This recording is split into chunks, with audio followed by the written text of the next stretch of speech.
অবশেষে বেগম খালেদা জিয়াকে দেখলেন তাঁর পুত্রবধূ ডাক্তার জুবাইদা রহমান। ৫ ডিসেম্বর বেলা ১১টা ৫৩ মিনিটে তিনি বেগম খালেদা জিয়াকে দেখতে এভারকেয়ার হাসপাতালে যান। সেখানে তাঁর স্বাস্থ্যের খোঁজ খবর নেওয়ার পাশাপাশি বিশেষজ্ঞ চিকিৎসকদের সঙ্গেও কথা বলেন। পরে বেলা ২টা ৩২ মিনিটে এভারকেয়ার ছেড়ে চলে যান তিনি। বিএনপি মহাসচিব মির্জা ফখরুল ইসলাম আলমগীর এদিকে বলছেন, চিকিৎসকরা নিশ্চিত করলেই বিএনপি চেয়ারপারসন বেগম খালেদা জিয়াকে এয়ার অ্যাম্বুলেন্সে তোলা হবে। তিনি বলেন, চিকিৎসকেরা আশা করছেন শনিবার কাতার থেকে এয়ার অ্যাম্বুলেন্স বাংলাদেশে এসে পৌঁছলে রোববার তাকে লন্ডনে নিয়ে যাওয়া সম্ভব হবে। মির্জা ফখরুল আরও বলেন, সাংবাদিকদের তিনি বলেন, গুরুতর অসুস্থ অবস্থায় গত এক সপ্তাহ ধরে বেগম খালেদা জিয়া হাসপাতালে চিকিৎসাধীন অবস্থায় রয়েছেন। জাতীয় এবং আন্তর্জাতিক পর্যায়ের উচ্চমানের চিকিৎসকেরা তাঁর চিকিৎসা করছেন। তবে এই চিকিৎসা আরও উন্নত হাসপাতালে করা প্রয়োজন বলে সবাই মনে করছেন। সে কারণেই তাঁকে ইংল্যান্ডের হাসপাতালে নিয়ে যাওয়ার সিদ্ধান্ত হয়েছে। সবাইকে স্বাগত জানাচ্ছি সপ্তাহের দেশ অনুষ্ঠানে। আমি সোনিয়া হক আপনাদের সাথে আছে এবং আজকে আলোচনায় বিষয় রেখেছি দেশে পৌঁছেছেন জুবাইদা রহমান। এ বিষয়টি নিয়ে কথা বলতে আজকে আমাদের সাথে আমাদের অতিথিরাও যুক্ত হয়ে গেছেন। আজ আমার সাথে যুক্ত হয়েছেন ABM মোশাররফ হোসেন, প্রশিক্ষণ বিষয়ক সম্পাদক বিএনপি। আমার সাথে যুক্ত হয়েছেন কামাল উদ্দিন সবুজ, সম্পাদক দেশ রূপান্তর। দুজনকেই স্বাগত জানাচ্ছি। এবং যেমনটা বলছিলাম, আজকে আলোচনার বিষয় রেখেছি দেশে পৌঁছেছেন জুবাইদা রহমান, অর্থাৎ বেগম খালেদা জিয়ার অবস্থা সংকটাপন্ন।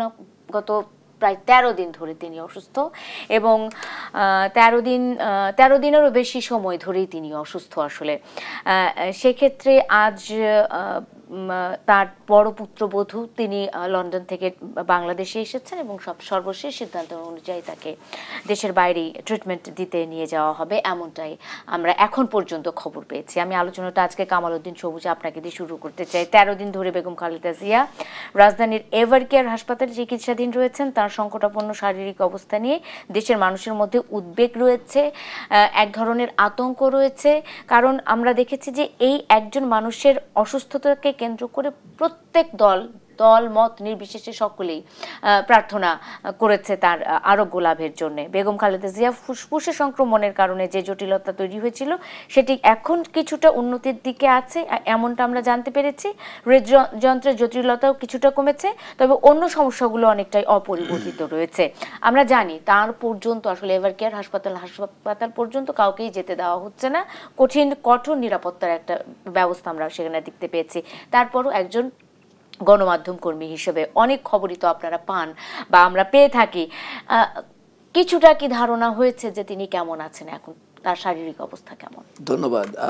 উনি গত প্রায় ২ সপ্তাহ ধরে বেগম খালেদা জিয়া, যিনি বাংলাদেশের ৩ বারের প্রধানমন্ত্রী, উনি গুরুতর অসুস্থ। আমরা সবাই জানি, সারা বাংলাদেশের মানুষ জানে।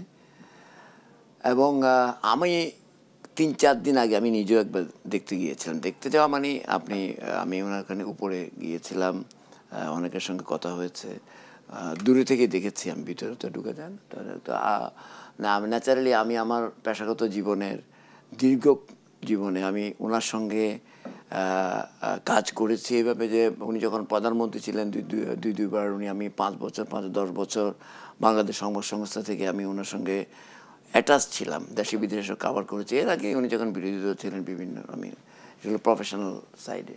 আর ব্যক্তিগতভাবে উনি আমাকে স্নেহ করতেন, করেন এখনও নিশ্চয়ই। তো বিষয়টা হচ্ছে যে আমার নিজেরও ব্যক্তিগতভাবে খারাপ লাগছিল। এবং একটা জিনিস দেখলাম যে শুধু উনি তো আসলে বিএনপির চেয়ারপারসন না, শুধু উনি হচ্ছেন বাংলাদেশের নেত্রী।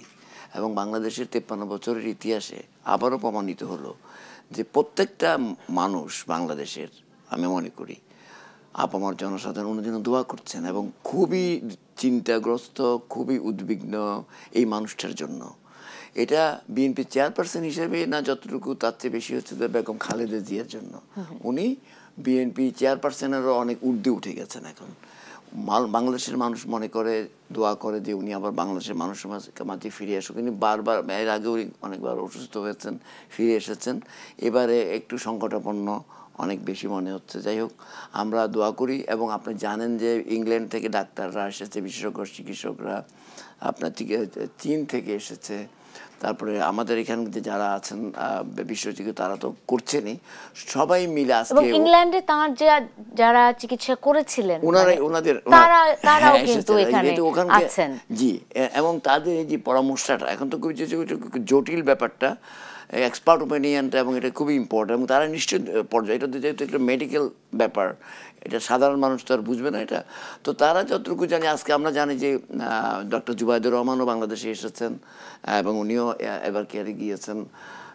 কিছুদিন আগে আমরা প্রধান উপদেষ্টা ডক্টর ইউনূস সাহেবকেও দেখেছি, অনেকে গিয়েছে। আমার কথা হচ্ছে যে এই যে বেগম খালেদা জিয়া, এই যে মানুষটা, যে তার জন্য যে রোগ মুক্তি, এই মানুষটা আবার ফিরে আসুক, এই যে চাওয়াটা, এটার মধ্যে অনেকগুলি ডাইমেনশন আছে। একটা হচ্ছে যে মানুষ হিসাবে উনি একজন বাংলাদেশের অত্যন্ত জনপ্রিয় নেত্রী, সবচেয়ে বেশি জনপ্রিয় নেত্রী হচ্ছেন উনি, এটা তো একটা আছেই। এই বাংলাদেশে উনি, এই দেশে যতদিন উনি রাজনীতি শুরু করেছেন আজ অবধি কখনো বাংলাদেশের স্বাধীনতা সার্বভৌমত্বের প্রশ্ন উনি আপোষ করেন নাই। বাংলাদেশের স্বার্থের ব্যাপারে উনি কখনো আপোষ করেননি। উনি গণতন্ত্রের প্রশ্নে আপোষ করেননি। উনি একজন গৃহিণী থেকে রাস্তায় নেমে এসে, আমরা জানি যে উনি, ওনার রাজনৈতিক জীবন সম্পর্কে আমরা জানি, উনি স্বৈরাচার এরশাদ বিরোধী আন্দোলনের প্রধান নেত্রী, এবং সেটা সফল হয়েছেন। পরে উনি প্রধানমন্ত্রী হয়েছেন, তিনবার হয়েছেন।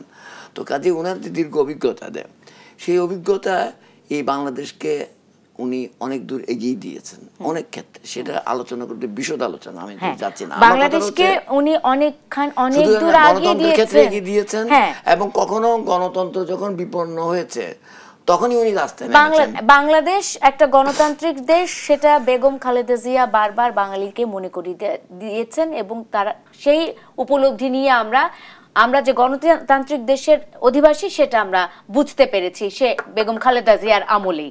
আমি এই প্রশ্নটার সাথেই আপনার কাছে একটা প্রশ্ন রেখে যাই কামাল উদ্দিন সবুজ, কারণ আমি এবার এবিএম মোশাররফ হোসেনের কাছে আলোচনায় যাব। তিনি বাংলাদেশকে গণতন্ত্রের যে বিষয়টি, গণতন্ত্র ফিরিয়ে দিয়েছেন, বাংলাদেশ তাকে কি দিয়েছে, এই প্রশ্নটি আপনার কাছে আমার থাকবে। বাংলাদেশ তার পরিবর্তে বাংলাদেশ তাকে কি দিয়েছে, বেগম খালেদা জিয়া কি পেয়েছেন, আপনার কাছে এই প্রশ্নটি করব নিশ্চয়ই। জনাব এবিএম মোশাররফ হোসেন, আমি আপনার কাছে আলোচনায় যেতে চাই। আমরা যতটুকু জানি, যতটুকু শুনতে পাচ্ছি, সেটা হলো যে বিগত আওয়ামী লীগ সরকারের সময় বেগম খালেদা জিয়াকে প্রায় 6 বছর কারারুদ্ধ করে রাখা হয়েছিল। তিনি এর মধ্যে 2 বছর তাকে নির্জন পুরনো কারাগারে আটক করে রাখা হয়, এটা আমরা জানি। সবাই সন্দেহ করছেন যে সেখান থেকে তার রোগের সূচনা হয়েছে। চিকিৎসার অভাবে তিনি আরও অসুস্থ হয়ে পড়েন। করোনার সময় থেকে গত 4 বছর তিনি গুরুতর অসুস্থ ছিলেন। এরপর তিনি সুস্থ হলেও কিছুদিন আগে আবার অসুস্থ হয়ে পড়েন। এটাকে আমরা আশঙ্কা করতে পারি, কিংবা এটাকে আমরা অনেকখানি ধরে নিতে পারি যে বন্দি অবস্থায় ওই যে কারারুদ্ধ ছিলেন তিনি, একটা নির্জন, একটা একেবারে নিভৃত একটা কি বলবো জায়গার মধ্যে, সেই জায়গাটাতেই আসলে তার শরীরের মধ্যে এত জটিল রোগগুলো বাসা বেঁধেছিল, এমনটা কি আমরা ধরে নিতে পারি কিনা? ধন্যবাদ আপনাকে। ধন্যবাদ অনেকদিন পর আমি সৌজবের সাথে দেখা, এবং দর্শক শ্রোতা, আপনি যে কথাটি বলেছেন যে বেগম খালেদা জিয়ার উপর যে নির্যাতনটা করা হয়েছে, বাংলাদেশে কোনো মানুষের উপর এভাবে নির্যাতন রাষ্ট্রীয়ভাবে করা হয়েছে কিনা এর প্রমাণ আছে বলে আমার কাছে মনে হয় না। কারণ আপনি দেখবেন, নাগরিক হিসেবে, এই দেশের নাগরিক হিসেবে আমার কিছু মৌলিক অধিকার আছে যেটা আমার সংবিধান আমাকে দিয়েছে। তার অন্যতম হলো তার একটা চিকিৎসা ব্যবস্থা। কিন্তু আপনি দেখবেন ওনাকে অন্যায়ভাবে একটা মিথ্যা বানোয়াট মামলায় ওনাকে সাজা দিয়েছে। তারপর ওনার যেটা রাইট, কনস্টিটিউশনাল রাইট, যে ওনাকে ট্রিটমেন্ট দেওয়া, চিকিৎসা দেওয়া, সেটা পর্যন্ত তাকে দেওয়া হয়নি। তারপর আপনি যেটা বলেছেন যে উনি একজন, বাংলাদেশের ইতিহাস যদি আপনি পর্যালোচনা করেন, যে আজকে প্রতিহিংসামূলক তাকে সাজা দিয়েছে, কিন্তু আপনি ইতিহাস যদি পর্যালোচনা করেন, কোনো আসামি যদি নারী হয়, তার বয়স যদি 70 বছর হয়, এবং উনি যদি 5 বছরের অধিক সাজাপ্রাপ্ত না হন, জামিন হয় নাই উচ্চ আদালতে, একমাত্র এক্সাম্পল বেগম খালেদা জিয়া। সুতরাং তাকে সম্পূর্ণ রাজনৈতিক প্রতিহিংসার কারণে, এবং আরেকটি ব্যাপার দেখবেন, ওনার যে বয়স, ওনার যে শারীরিক অবস্থা ইত্যাদি মিলে তাকে একটি নির্জন পরিত্যক্ত কারাগারে তাকে দীর্ঘদিন রাখা হয়েছে। এটা সম্পূর্ণ অমানবিক, মানবাধিকার লঙ্ঘন, এবং আমরা মনে করি রাজনৈতিক প্রতিহিংসার একেবারে নিষ্ঠুরতম একটি পর্যায়ে গিয়ে এই কাজটি করেছে, যার কারণে উনি মানসিকভাবে যেমন বিধ্বস্ত ছিলেন, রোগের সেবা পায় নাই। তারপর আপনি দেখবেন এই সরকার বারবার একটা আইনের দোহাই দিয়েছে 401-এর দ্বারা তাকে নাকি এই সরকার না পূর্ববর্তী সরকার, হ্যাঁ 401-এর একটি ধারা উল্লেখ করে বলেছে এই ধারায় তার শুধু বাসায় বসে চিকিৎসা করা যাবে। কিন্তু আমরা বারবার বলেছি, মানে বাংলাদেশের সিনিয়র আইনজীবীরা বলেছে যে এই ধারায় বেগম খালেদা জিয়াকে চিকিৎসার জন্য বাইরে পাঠানো দরকার, কিন্তু পাঠা নেই। বরং আপনি যদি সাবেক পতিত স্বৈরাচারের যদি বক্তব্য শুনেন যে 80 বছর বয়স হয়েছে, যে কোনো সময় মারা যাবে, ওনার ট্রিটমেন্ট দরকারটা কি?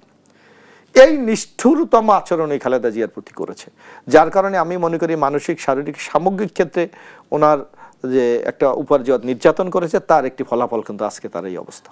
কারণ চিকিৎসা না পেতে পেতে ওনার নানা অর্গান ইনঅ্যাক্টিভ হয়ে গেছে, যার ফলাফলটা কিন্তু আজকে আমরা আজকে দেখেন বেগম খালেদা জিয়া বিএনপির নেত্রী না, যেটা সবুজ ভাই চমৎকারভাবে বলেছে, উনি আজকে বাংলাদেশের একজন জীবন্ত অভিভাবক।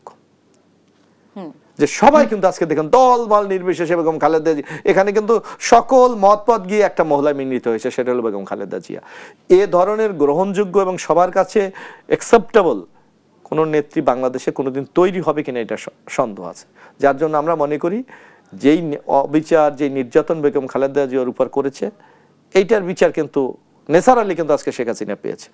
আজকে ক্ষমতা ছাড়তে হয়েছে, দেশ ছাড়তে হয়েছে, দল শেষ হয়ে গেছে, প্রকৃতিগতভাবে পেয়েছে, কিন্তু প্রকৃতিগতভাবে পেয়েছে, ন্যাচারালি পেয়েছে। আপনি যেটা বলছেন সেটা, যে আমি একজনের উপর অপরাধ অন্যায় করেছি, তার একটা অপরাধের শাস্তি একটা সৃষ্টিকর্তাই আমাকে প্রাকৃতিকভাবে দিয়ে দিয়েছে। কিন্তু বিএনপি দলের পক্ষ থেকে কি কোনো রকমের ব্যবস্থা নেওয়া হয়েছে? যে এই যে অভিযোগও তো বারবার আমরা শুনেছি যে বেগম জিয়াকে ওই কারারুদ্ধ অবস্থাতে স্লো পয়জনিং করা হতো, এমনও অভিযোগ তো আমরা পেয়েছি। না, আমরা দেখবেন আপনার বিএনপি কিন্তু দীর্ঘদিন, আমরা বিরোধী দলে ছিলাম, আমাদের এই যে আন্দোলন সংগ্রাম করতে গিয়ে আপনি যেটা শুনেছেন বিশ্বের ইতিহাসের রেকর্ড, যে একটা দলের বিরুদ্ধে এত মামলা বিশ্বের ইতিহাসে আপনি কোথাও পাবেন না। একটা দলের প্রায় 60 লক্ষ লোকের বিরুদ্ধে মামলা, প্রায় আমরা দলের এমন কোন নেতা কর্মী নাই যারা কারাগারে থাকেনি। এই এক্সাম্পল আপনি সারা ওয়ার্ল্ডে কোথাও পাবেন না, যার এক্সাম্পল।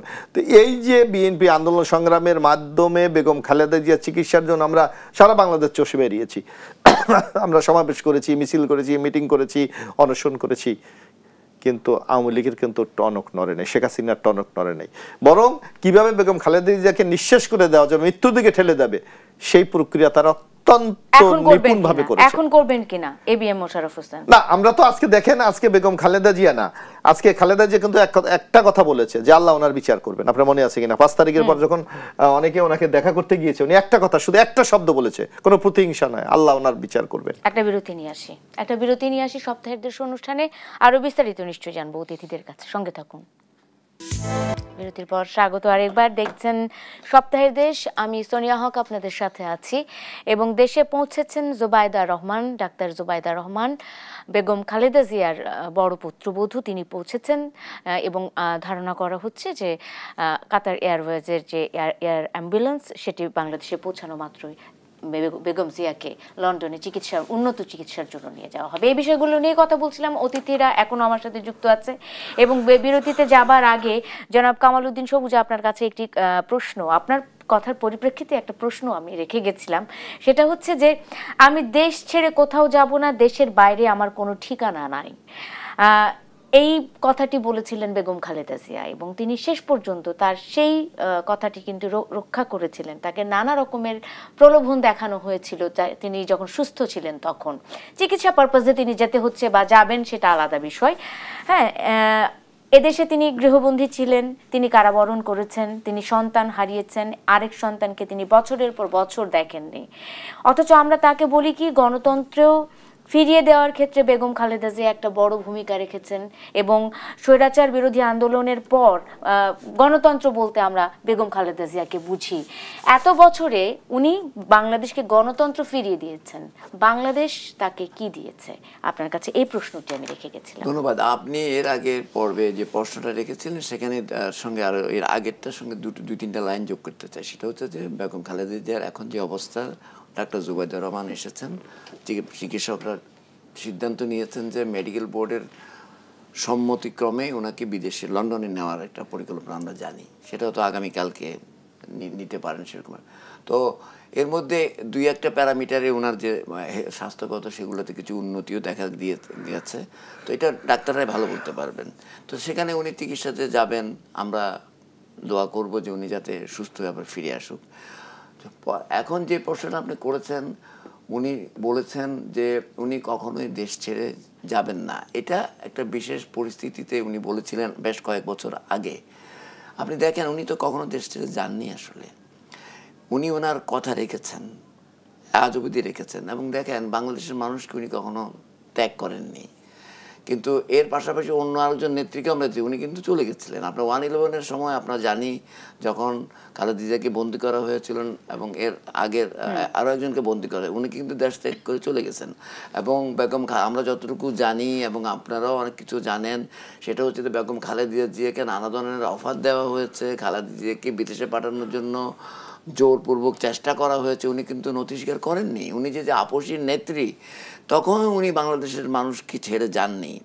এই জন্য ওনাকে নির্যাতন ভোগ করতে হয়েছে, সেজন্য ওনাকে কারাবন্দী হতে হয়েছে, নানাভাবে ওনাকে আপনার কি বলে নানা ধরনের প্রতিকূলতার সম্মুখীন হতে হয়েছে। এই যে বিষয়টা, উনি যেন আপোষহীন, উনি যে গণতন্ত্র এবং খালেদা জিয়া সমর্থক হয়ে গেছে বাংলাদেশে এই মুহূর্তে। তো কাজেই এই যে উনি বাংলাদেশের জন্য এত কিছু করলেন এবং নিজেরকে ঝুঁকিতে ফেলে, নিজের জীবনকে ঝুঁকিতে ফেলে, ওনার সন্তানদের জীবনকে ঝুঁকিতে ফেলে, ওনার পরিবারকে ঝুঁকিতে ফেলে বাংলাদেশের মানুষের পক্ষে দাঁড়িয়েছেন। ওনার তো জীবন ট্র্যাজেডিতে ভর্তি। ওনার জীবদ্দশায় ওনার পুত্র সন্তান চলে গেছেন দেশ ছেড়ে, আর পৃথিবী ছেড়ে। তো এর চেয়ে বড় কি হতে পারে ট্র্যাজিক অবস্থা? কাজেই এই যে অবস্থা, মায়ের সামনে সন্তানের চলে যাওয়া, এটা অনেক কিছু আছে। তাহলে উনি যে বাংলাদেশের মানুষের পক্ষে রয়ে গেলেন এখন পর্যন্ত, আজ অবধি ওনাকে বাংলাদেশের মানুষ অনেক ভালোবাসা দিয়েছে। আজকে দেখেন না, এই যে সবাই কিন্তু কান্না করছে, মানুষ দোয়া করছে, এটা কিন্তু শুধু বিএনপি নেতা কর্মীরা করছে না, সারা আপামর জনসাধারণ। এটা কিন্তু একজন রাজনীতিবিদের অনেক বড় প্রাপ্তি, এটাই তার অর্জন। ডেফিনেটলি এটা অনেক বড় অর্জন এবং এটা অনেক বড় প্রাপ্তি। এটা তো আর টাকার পরিমাপে এটাকে আপনি পরিমাপ করতে পারবেন না। তো কাজে এটা একটা বিষয়। দ্বিতীয় কথা হচ্ছে বাংলাদেশের মানুষ ওনাকে কি দিয়েছে। বাংলাদেশের মানুষ যখন নির্বাচনের মাধ্যমে যিনি রাজনীতি করেন, যখন সুযোগ পেয়েছে ওনাকে প্রধানমন্ত্রী বানিয়েছেন, 3 দিনবার প্রধানমন্ত্রী হয়েছেন। গত 17-18 বছরে যে নির্বাচনগুলি হয়নি, যে নির্বাচনগুলোকে বাংলাদেশের নির্বাচনের ব্যবস্থাকে ভেঙে দেওয়া হয়েছে, আপনার পতিত সরকারের যে যে সরকার ছিলেন, যারা জোর করে ক্ষমতায় বসেছিলেন, যারা গণতন্ত্রকে ধ্বংস করেছেন, নির্বাচনের ব্যবস্থাকে ধ্বংস করেছেন, এবং এটা ধ্বংস করতে যে তারা বাংলাদেশে বেগম খালেদা জিয়াকে অন্য প্রধান প্রতিবন্ধকতা মনে করেছেন ওনার দলকে, সেজন্য ওনাকে নানা ধরনের হ্যারাসমেন্ট করেছেন। ওনার মতো একজন নেত্রীকে মানে মিথ্যা মামলায় জেলে পুরে রাখা হয়েছে, সেখানেও নির্যাতন করা হয়েছে। অনেকে তো মনে করে, যদিও এখন আমরা এটা ডাক্তাররা ভালো বলতে পারবেন, যে উনি যখন জেলে ছিলেন, শেষে জেলে থাকার আগে যাওয়ার সময় উনি কিন্তু এত অসুস্থ ছিলেন না কিন্তু, এবং জেল থেকে বেরোবার পরে কিন্তু উনি ভীষণ অসুস্থ, আমরা এটা জানি। উনি হেঁটে জেলে গেছেন কিন্তু হুইলচেয়ারে বের হয়ে এসেছেন। এই যে কত কম সময়ের মধ্যে এত অসুস্থ হয়ে পড়াটা, এটা অনেকে সন্দেহের চোখে দেখছেন। ডাক্তাররা ভালো বলতে পারবেন। তবে অনেকে মনে করেন ওনার যখন উনি মানে ওনাকে কারাবন্দী ছিলেন, তখন কোনো না কোনো ফর্মে ওনাকে আপনার ওনার যে বিভিন্ন ওষুধ বা বিভিন্ন যে ট্রিটমেন্টের নামে স্লো পয়জনিং করা হয়েছে কিনা, এই কথাটাও কিন্তু বাংলাদেশের রাজনীতিতে চালু আছে, সেটাও কিন্তু ভেবে দেখার দরকার আছে বলে আমি মনে করি। কাজে আমরা সেটাই বলছিলাম আসলে এবিএম মোশাররফ হোসেনকে, আমরা সেটাই বলছিলাম আসলে যে এখন তারা কি করবেন, এখন কোনো ব্যবস্থা গ্রহণ করবেন কিনা। এবং এই সাথে আরেকটু যুক্ত করে রাখতে চাই এবিএম মোশাররফ হোসেন, সেটা হলো যে অনেকেই বলছেন যে বিএনপি চেয়ারপারসন বেগম খালেদা জিয়ার শারীরিক অবস্থার যদি আরো অবনতি হয়, তবে সেক্ষেত্রে নির্বাচন, মানে এই যে 2026-এর যে ত্রয়োদশ নির্বাচন আছে, সেটির উপর এক ধরনের প্রভাব পড়বে এবং নির্বাচনের সংখ্যা তৈরি হবে, নির্বাচন নাও হতে পারে, প্রলম্বিত হতে পারে, অনেক ধারণা, অনেক আশঙ্কা করছে। ছোট করে একটু জানি, পরে আবার বিরতির পরে এসে জানবো। না, আমরা যেটা বেগম খালেদা জিয়ার অসুস্থতার নিশ্চয়ই আমরা শুধু উদ্বিগ্ন না, সারা জাতি উদ্বিগ্ন, এবং জাতির মধ্যে একটা অজানাতা আশঙ্কা কিন্তু আছে, এটাকে অস্বীকার করার কোনো সুযোগ নাই। কিন্তু তারপরও বাংলাদেশের যেই গণতন্ত্রের জন্য বেগম খালেদা জিয়া আজীবন সংগ্রাম করেছে, যেমন এরশাদ বিরোধী আন্দোলনের দীর্ঘ 9 বছর উনি সংগ্রাম করেছেন, উনি 1/11-এর সংগ্রাম করেছেন, দেশ ছেড়ে উনি যান নাই, যেটা ওনার সবচেয়ে বড় অর্জন বাংলাদেশের। আমরা মনে করি সেই গণতন্ত্রকে অব্যাহত রাখতে যদি হয়, আমরা খালেদা জিয়ার সেই লালিত স্বপ্ন যদি বাস্তবায়ন করতে হয়, তাহলে গণতন্ত্রের বা নির্বাচনের বিকল্প নাই। যার জন্য আমরা মনে করি বেগম খালেদা জিয়ার জন্য চিকিৎসার জন্য সর্বোচ্চ চেষ্টা করা হচ্ছে, পাশাপাশি যাতে নির্বাচনটা দ্রুত হয়ে যায় সেই ব্যাপারেও কিন্তু আমরা খুব কনসার্ন। এবং আমরা মনে করি যে আগামী ডক্টর ইউনূস সাহেব যে কমিটমেন্ট করেছে জাতির কাছে যে ফেব্রুয়ারির রমজানের আগেই ইলেকশন হবে, আমরা আশা করি সেই নির্বাচনটা। এই প্রসঙ্গেও একটা প্রশ্ন আছে, একটা বিরতির পরে এসে নিশ্চয়ই আপনার কাছে প্রশ্নের উত্তরটা জেনে নেব। দর্শক, সপ্তাহের দেশ অনুষ্ঠানে একটা বিরতি নিয়ে ফিরছি এক্ষুনি, সঙ্গে থাকুন, কোথাও যাবেন না। বিরতির পর স্বাগত আরেকবার, দেখছেন সপ্তাহের দেশ অনুষ্ঠান।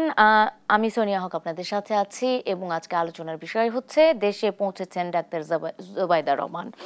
এই বিষয়টি নিয়ে কথা বলতে বলতে আসলে ইলেকশনের বিষয়টি, যেহেতু বেগম খালেদা জিয়ার অবস্থা সংকটাপন্ন, সেই বিষয়টি আসন্ন নির্বাচনে কোনো প্রভাব ফেলবে কিনা সেই বিষয়গুলো নিয়ে আমরা মূলত কথা বলা শুরু করেছি আলোচকদের সাথে। আমি সেই প্রসঙ্গেই আছি এখন। আমি একটু চলে যেতে চাই, শুরুটাই করতে চাই আসলে এবিএম মোশাররফ হোসেন আপনাকে দিয়ে। সেটা হলো যে জোটের ব্যাপারে বিএনপি কি চিন্তা করছে? না, বিএনপির পক্ষ থেকে স্পষ্ট ভাষায় কিন্তু বলে দেওয়া হয়েছে। আপনি দেখবেন আমাদের প্রথম পর্যায়ে আমাদের 237টি, কালকে 36টি।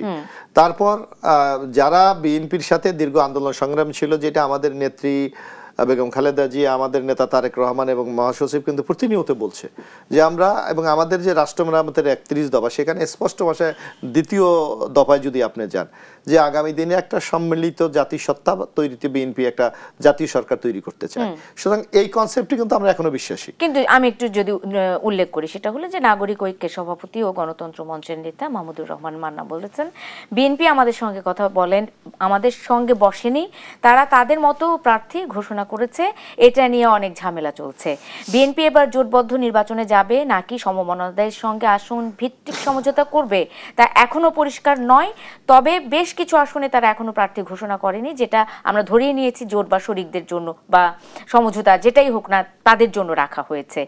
তো সেক্ষেত্রে আসলে যখন নির্বাচনের তফসিল ঘোষণার পর মনোনয়নপত্র জমা দেওয়ার শেষ সময়ের আগে প্রার্থীতা চূড়ান্ত করা হবে এমনটাই, এই বিষয়গুলো নিয়ে তাদের মধ্যে এক ধরনের কনফিউশন তৈরি হয়েছে। এখানে আমি একটা, নির্বাচন কিন্তু একটা প্রতিযোগিতা। আপনাকে কিন্তু যে প্রার্থীটা আপনি মনোনয়ন দেবেন সেই প্রার্থীকে কিন্তু জিতে আসতে হবে। তার দলীয় অবস্থান, তার জনপ্রিয়তা, এলাকায় তার সাথে কানেক্টিভিটি কি আছে এবং মানুষের তার সম্পর্কে ধারণাটা কি, এই না 4-5টা কোন কম্পোনেন্ট নিয়ে কিন্তু একটা মানুষের ইলেকশন যেতে হয়। এখন আপনি দরকার একজনে হয়তো আমাদের জোটের বা বিএনপির, আপনি বিএনপি কিন্তু অনেক বড় বড় নেতারা নমিনেশন চায়নি অথবা নমিনেশন দেওয়া হয়নি, কারণ হয়তো দেখা যাচ্ছে তাদের নানা ধরনের কোনো সমস্যা আছে বা সংকট আছে, এই কারণে দেয়নি। এখন জোটের ক্ষেত্রে আপনি দেখবেন যে আমি যেই, কারণ আমার ইতিমধ্যে দেখেন যে যারা বিএনপির বিরুদ্ধে ইলেকশন করবে তারাও কিন্তু নানা ধরনের জোট তৈরি করার চেষ্টা করছে। সুতরাং আপনাকে নির্বাচনটা খুব সহজ হবে বলে এটা ভাবার কোনো কারণ নাই। যার কারণে এই যে মাহমুদুর রহমান মান্না, তার জন্য কিন্তু বগুড়ায় সিট বলা হচ্ছে। আজকে জোটের নেতা আন্দালির রহমান পার্থ ঢাকা 17তে তার জন্য আলোচনা চলছে। আজকে ববিহাট যা ঢাকা 13তে আলোচনা চলছে। আজকে আপনি দেখেন কুমিল্লাতে আজকে রেদওয়ান আহমেদ, এগুলোতে বিএনপি কোনো প্রার্থী দেয়নি। এগুলি আমরা কোনো অলরেডি আমরা 22-23 জনকে কোনো প্রার্থী দেওয়া হয়নি। শুধু তাই না, বিএনপি এই ওপেন রেখেছে যদি এর বাইরেও যদি কেউ জোটে আসতে চায়। সুতরাং আপনি এমন এখন সবুজ ভাই তো দীর্ঘদিন সাংবাদিকতা করেছে, নমিনেশন ডিক্লেয়ার করা হচ্ছে, প্রচার হচ্ছে, সেই প্রার্থীকে উঠিয়ে নেওয়া হচ্ছে, এরকম বহু রেকর্ড বাংলাদেশে আছে। সুতরাং এই ধরনের যদি আরো জোটের আকার সম্প্রসারিত হয়, আরো যদি ভালো প্রার্থী পাওয়া যায়, বিএনপি যারা এখন ঘোষণা করা হয়েছে, এটা বলা হয়েছে সাময়িক নমিনেশন, এটা কিন্তু পার্মানেন্ট না, কারণ প্রাথমিক এটা। কারণ আপনি জানেন যাদেরকে নমিনেশন দেওয়া হবে দলের পক্ষ থেকে রিটার্নিং অফিসার বরাবর একটা কিন্তু চিঠি দিতে হবে যে এই প্রার্থীকে আমি এই আসনের জন্য মনোনীত করেছি। সুতরাং এখনো কিন্তু অনেকগুলি ধাপ বাকি আছে, যার কারণে এখানে অসন্তোষ অথবা ক্ষোভ অথবা বিএনপি সমমনাদেরকে মূল্যায়ন করে নাই এই বলার সুযোগ এখন আসে না, এখন পর্যন্ত আসে নাই। অসংখ্য ধন্যবাদ এবিএম মোশাররফ হোসেন। কামাল উদ্দিন সবুজ, আপনার কাছে যেতে চাই। মাহমুদুর রহমান মান্নারই আসলে আরো একটা প্রশ্ন দিয়ে আপনাকে একটা প্রশ্ন করতে চাই। তিনি বলছেন যে আমি আপনাদেরই জিজ্ঞেস করছি, আপনারা কি মনে করেন নির্বাচন হবে, কিন্তু নির্বাচন ছাড়া কোনো বিকল্প তো নেই, আছে কিনা তিনি জিজ্ঞেস করেছেন। তাহলে নির্বাচন হতেই হবে। অন্তর্বর্তী সরকারের উদ্দেশ্য নিয়ে প্রশ্ন তুলেছেন তিনি। তার ভাষায় এই সরকার ছলচাতুরি করে আবার ক্ষমতায় থাকার চেষ্টা করতে পারে এমনটাই বলছেন। আপনার কাছে একটু প্রশ্নের উত্তরটা জানতে চাই, কেন তার এরকম মনে হচ্ছে? না, বিষয়টা হচ্ছে যে প্রথম হচ্ছে যে মাহমুদুর রহমান মান্না সাহেব, ওনার দল ছোট, কিন্তু বাট উনি ব্যক্তিগতভাবে মনে করেন জাতীয় পর্যায়ের নেতা।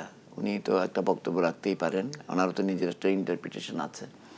তো কথাটা হচ্ছে যে আমি তো যতটুকু জানি যে অলরেডি বিএনপি 20-এর অধিক সিট খালি রেখেছে, তাদের সঙ্গে নেগোসিয়েট হচ্ছে, দিবে। আমি যতটুকু জানি, আমি কিছুদিন আগে মান্না ভাইয়ের সঙ্গে আপনি হ্যালো ভাই বলছিলাম, কথা বলছিলাম, উনি তো আমাকে বললেন যে উনি এলাকাতে যায়। হ্যাঁ, মানে ওনারা মোটামুটি এক ধরনের আনঅফিসিয়ালি নিশ্চিত যে কে কোথায় পাবে টাবে, হয়তো অন্য কিছু নিয়ে হয়তো বার্গেন হতে পারে। এক পর্যায়ে ওনাকে প্রতীক নিয়েও বললাম, যেহেতু নিজস্ব প্রতীক আপনার নির্বাচন করতে হবে, আপনি জানেন যে আরপিওতে সেটা করা হয় নাই। তো আমি বললাম যে আপনাদের প্রতীকের এইসব ছোটখাটো দলদের তো প্রতীক মানুষ চিনে না। তখন উনি আমাকে নানা কথা বলতে, না কোনো অসুবিধা হবে না। কথাটা হচ্ছে যে গত 20 নির্বাচনের ব্যাপারে যে কোনো অপশন নাই, এটা তো ঠিকই বলেছেন। নির্বাচন তো হতেই হবে, না হলে তো আপনি গণতন্ত্রের জন্য গত 17-18 বছর এদেশের মানুষ এবং রাজনৈতিক দলগুলি সংগ্রাম করলো, পিছিয়ে পড়েছে বাংলাদেশ সব দিক থেকে। গণতন্ত্র না থাকলে, একটা নির্বাচিত সরকার না থাকলে আপনি তো অর্থনৈতিকভাবে পিছিয়ে পড়বেন, আপনার ইনভেস্টমেন্ট হবে না, আপনার নানা কিছু। সরকারের সদিচ্ছা নিয়ে কি আপনার কোনো প্রশ্ন আছে? আমি এখন পর্যন্ত তো আমি দেখছি, এখন বিষয়টা হচ্ছে যে আপনি নানা ধরনের তর্ক বিতর্ক আপনি করতেই পারেন, কিন্তু অ্যাপারেন্টলি আমরা যতটুকু দেখছি যে ডক্টর মোহাম্মদ ইউনূস সাহেব উনি নিজে কালকে উনি বলেছেন যে একটা মানে সেনাবাহিনীর একটা প্রোগ্রামে যে আগামী সাধারণ জাতীয় নির্বাচন এবং গণভোট উৎসব মুখর হবেন, উনি প্রায় বলছেন। আমরা এটাতে বিশ্বাস রাখতে চাই, কিন্তু এর সঙ্গে ইলেকশন কমিশন সহ এবং তাদের যে প্রক্রিয়ার কতগুলি যে মানে আপনার প্রিপারেশন নেবে সেগুলো আমরা দেখছি। রাজনৈতিক দলগুলো কিন্তু প্রচারের মধ্যে আছেন। আমার সাথে যিনি খুব সহ আলোচক, উনি নিজেও একটি প্রার্থীর আর একটা দলের প্রার্থী, উনি ওনার এলাকায় মানে থাকেন, মানে প্রচার, তাহলে এগুলো চলছে। বাংলাদেশ নির্বাচনী ট্র্যাকে উঠেছে, কিন্তু কথাটা হচ্ছে যে শঙ্কা তো থাকতে পারেই, কারণ কিছু কিছু জিনিস আমরা দেখি যার কারণে শঙ্কাটা হয়। আবার ইদানিং আপনি দেখবেন, ইদানিং এটা বহুদিন, বাংলাদেশে তো এখন সামাজিক মাধ্যমের একটা বড় ধরনের প্রভাব, কিন্তু এই সামাজিক মাধ্যমে নানা জিনিস কন্টেন্ট তৈরি হয় এবং এতে দেখা যায় মানুষ ট্রেডিশনাল মিডিয়াতে, আমরা তো ট্রেডিশনাল মিডিয়া, যে সামাজিক মাধ্যমের দিকে বেশি যুগ, এবং এই সামাজিক খোদ প্রধান নির্বাচন কমিশনার এই নির্বাচনে প্রধান চ্যালেঞ্জ এই সাইবার অ্যাটাকের কথাই বলেছেন। একটু বলতে দেন, সেটা হচ্ছে যে উনি বলছেন যে আগামী নির্বাচনে এআই, জানেন যে আর্টিফিশিয়াল ইন্টেলিজেন্স, এটা একটা বড় চ্যালেঞ্জ। এটাকে তারা যাতে ব্যবহার করতে না পারে, অপব্যবহার না, এআই দিয়ে আপনি একটাকে ফেক জিনিসকে সত্যে পরিণত করতে পারেন, সত্য জিনিসকে ফেকে পরিণত। এই যে বিষয়গুলো, আমরা সোশ্যাল মিডিয়াতে সব কিছু তো সত্য না, এবং এগুলোকে নানা ধরনের হয়। আমি ওই আলোচনা যাচ্ছি না। আমার কথা হচ্ছে এখানে ডক্টর মোহাম্মদ ইউনূস সাহেবের বা কী অপশান আছে আপনি আমাকে বলেন। উনি যদি দীর্ঘদিন প্রলম্বিত করেন, আমি তর্কের খেলে ধরিও নেই, সেটা তো আসলে নানা সমস্যা তৈরি হবে। আসলে তো আমাদের গণতন্ত্রের পথে বাংলাদেশ হাঁটছে এবং নির্বাচিত সরকার যেতেই হবে। তো কাজেই আমি মনে করি সবারই, এবং আরেকটা হচ্ছে যে যারা নির্বাচন চান না, যে শক্তি অপশক্তি, তো তাদের বিরুদ্ধে যারা নির্বাচন চান তাদেরও আবার সতর্ক থাকা উচিত এবং রুখে দাঁড়ানো উচিত। অবশ্যই। অসংখ্য ধন্যবাদ কামাল উদ্দিন সবুজ এবং এবিএম মোশাররফ হোসেন, আপনাদের দুজনকে অসংখ্য ধন্যবাদ আজকে আমাকে সময় দেওয়ার জন্য। আর যারা এতক্ষণ ছিলেন সপ্তাহের দেশ অনুষ্ঠানের সাথে, আপনাদেরও ধন্যবাদ। ধন্যবাদ সবাইকে।